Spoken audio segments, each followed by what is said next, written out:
Rightio, if you missed the end of my last video, we found out at the drags the other day that I can now run a 10 flat in this car instead of a 10.5. So previous best time was a 10.6. We could get to 10.5 without needing a roll cage, and that was basically the plan for this car, and then we're going to move on to Brad's car. But after finding out we can go to a 10 flat, we're basically going to throw some more horsepower at this car and try and get that this winter. That's the goal. So the plan is, all we were running previously was an 85mm pulley on this. So I've just changed that to an 80. So apparently every time you drop a pulley size, you increase about 2 psi. So this is an 85, that's an 80. There is a 75, and you can also do the engine balancer. You can do an overdrive, the engine balancer. So I've gone to an 80. I wanted to keep the same belt size because I've got a couple of these belts, these race belts, these blue ones, and they seem to be holding up pretty good. So I wanted to try and keep the same belt size. So I ended up taking a photo of this pulley when it had the 80mm on, and a photo of, because there's not a lot of room for the idler because it comes quite close to the coolant hose there, and then there's not a lot of room on the Harrop balancer at all. There's about 2mm gap. This isn't tensioned, obviously. It's about 2mm gap when that's tight. I don't want to overdrive the alternator, so I don't want to increase the size of that pulley, which basically just means there's just this idler pulley here. And that's that one, I think. So took a photo of that one and the belt wrap, took a photo of this one and the belt wrap, and uploaded them into ChatGPT, and I said, look at the belt wrap on these. I want to reduce this diameter to 80. Tell me what size this pulley needs to increase by to keep the same belt size. So this is a 60mm, and ChatGPT basically spat out, I think it was 68mm this one needed to be.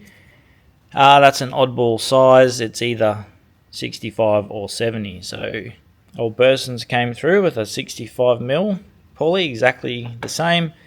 So I'm going to throw that on. I've already put the new 80mm on. It's going to check the belt tension with all that done up. And yeah, she'll have an extra couple of PSI of boost there. So the next plan is to install a flex fuel sensor. And if you know, you know. That is the key to going E85. So that'll be the next plan after that. So a bit more boost, a bit more ignition timing, a bit more engine cooling. Yeah, so that's the plans at the moment. Just going to install this new idler pulley and see if the belt tension stays good, and take it for a drive and see what sort of boost it makes.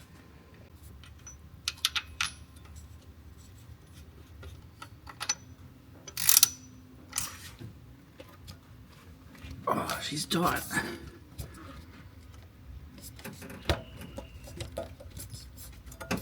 Okay. Oh yeah, so that's on. That's the 80mm. I don't know if you can really see my belt set up, but that's the clearance I was talking about, the radiator hose before. And that's the bigger pulley on. That is the new pulley. You can see that gap there. There's not much more room for a larger pulley to go there. Only a couple of mil. Alright, so we might just start him up, check all the clearances, see how it goes.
Righto, so it doesn't look too bad.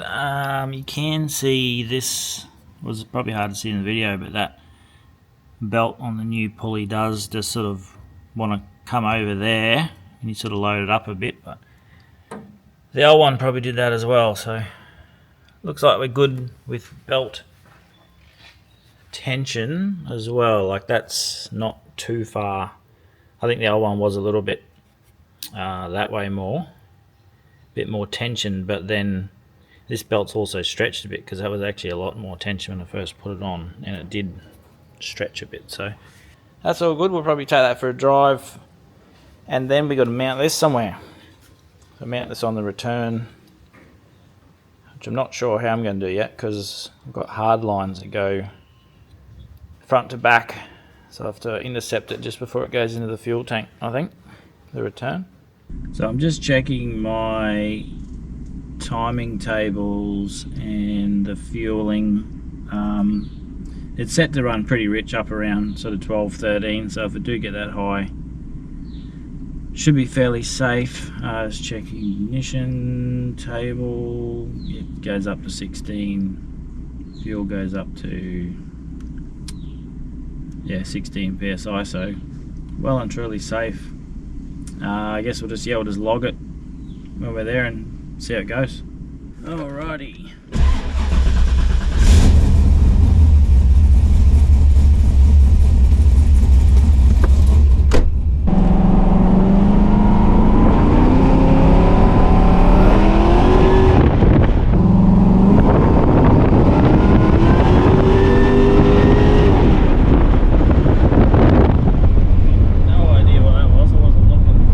Belt stayed on, so that was good. Let's have a look, shall we? What we got here? Let's have a look. Righto, we were 7 to 9 psi previously, depending on how hot it was. Nice cool morning this morning, coming up to about 10, so certainly not 11 or that's a little bit disappointing. What did I rev it to? I revved it to 6.2. Yeah, it was 9.9. I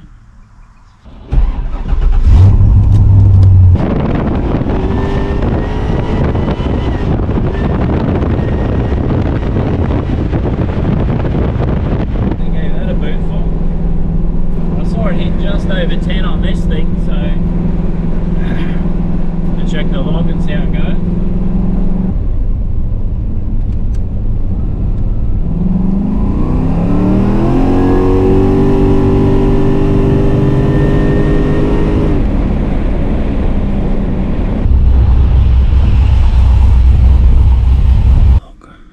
Ooh, 11.2 psi.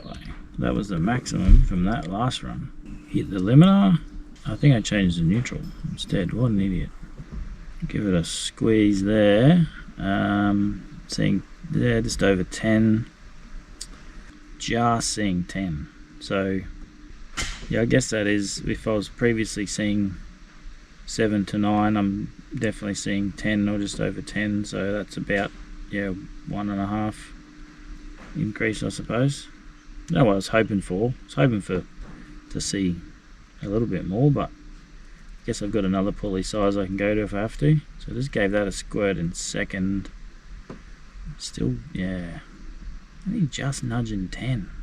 So looking at a previous log, I start off 7 psi at say 5,000, 6.3, and I'm at 8.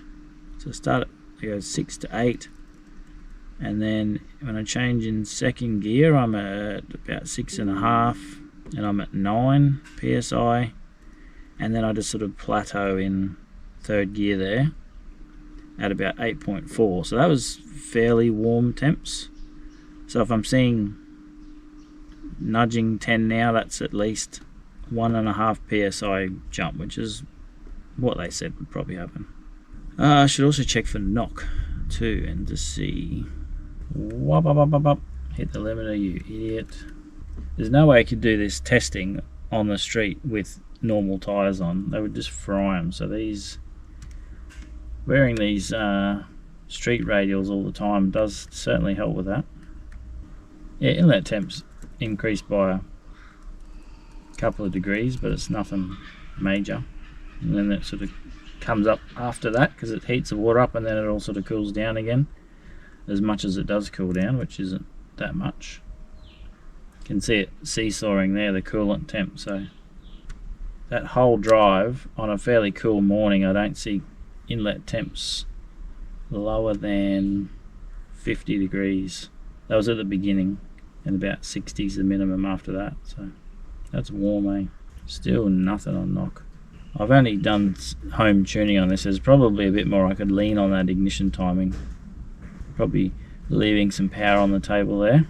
So I've got a bit more boost. Let's bring on some E85, and then we might even look at getting a second 75mm pulley and see how that goes. Rightio, so we went for a lap. We saw about 10 psi, just over 10. So going back through the logs, yeah, like I was hitting maybe 9 at best, and now it's sort of more regularly 9, and then it's sort of 10 at best. So hard to say. I think originally when I first put the blower on, I was hitting 9 more regularly, and now it seems that I'm not hitting 9 as much. So could be temperature related, and obviously the blower's been blowing for a little bit since then. Although it's not a daily driver, so I don't know why it would wear out at all, the blower. As far as the clearances go and the coatings on the screws for the way that the blower works. The belt stayed on, so that's good. There's no issues with that. The clearances look all right.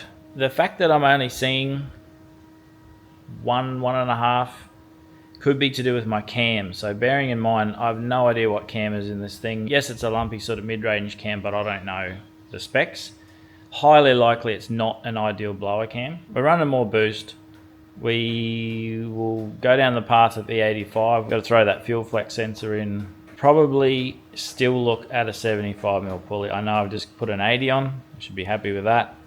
But if I got about 1.5 from an 80, then if I go 75, I'll be looking at say 11.5 psi, which is still not high boost for a standard LS1. So I don't know the history of this engine. Apparently it was built many years ago when they did all the cam work and that, so I have no idea what specs is in it. It doesn't have any ARP head bolts or anything like that, so obviously it was never built for boost. But get a stocker junkyard LS1 and throw 12 pound at it, apparently that's pretty standard. So yeah, probably still looking at a smaller pulley if we're going to run a 10 this winter, which means I got to try and fit an even bigger pulley in that tiny little gap down there, that clearance. So if I go another 5mm bigger, that'll be 2.5mm. Those belts go towards each other, but then you've got this Harrop belt down here, and there's not much room between those two, so you can just see some light poking through there. Anyway, so that's the plan with my car. E85, more boost, and may look at putting a fuel cell in. I have issues with my fuel tank. It doesn't like going below half much, so there's an issue with the swirl pot in there, I think. Yes, a little bit to do with my car. I've also got Brad's car. So Brad's is here. It's just sitting there waiting for some bits, and we'll talk about it in his video.